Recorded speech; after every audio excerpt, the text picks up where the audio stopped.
I think it's self-evident to anybody who's been paying any attention about the state of California that we've been suffering and struggling through simultaneous crises. And as a consequence, we've been challenged as a state in ways that, frankly, we haven't been in quite some time.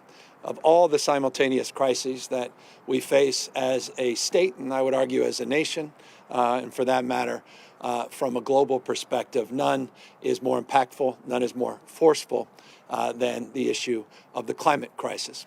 And that's exactly what we're advancing here today, is a strategy to address that crisis head on, to be as bold as the problem is big, to recognize and reconcile the fact that we have agency, that we can shape this debate, we can shape our future, that we're not just victims of fate. We have set ambitious goals in the state of California. I don't know any other state in this country that's been more forceful and forthright in establishing and anchoring a consciousness around climate change, a willingness to begin the process, the hard work of decarbonizing, detoxifying our economy.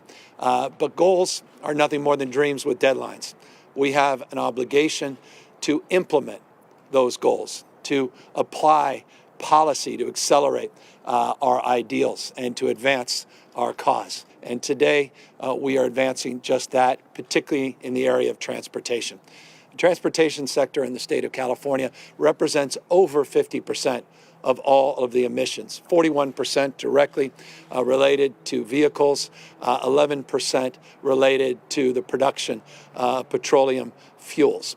And we'll do that by setting forth a goal, firm goal, that by 2035, in the next 15 years, we will eliminate in the state of California the sales of internal combustion engines. We will move forward to green and decarbonize our vehicle fleet here in the state of California.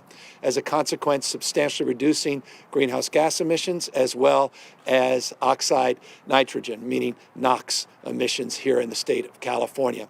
In so doing, we'll improve air quality as well as improve the economic climate here in the state of California. And so I couldn't be more proud today to be able to sign this executive order moving forward by not denying people the ability to keep their cars after 15 years. You can still keep your internal combustion engine car.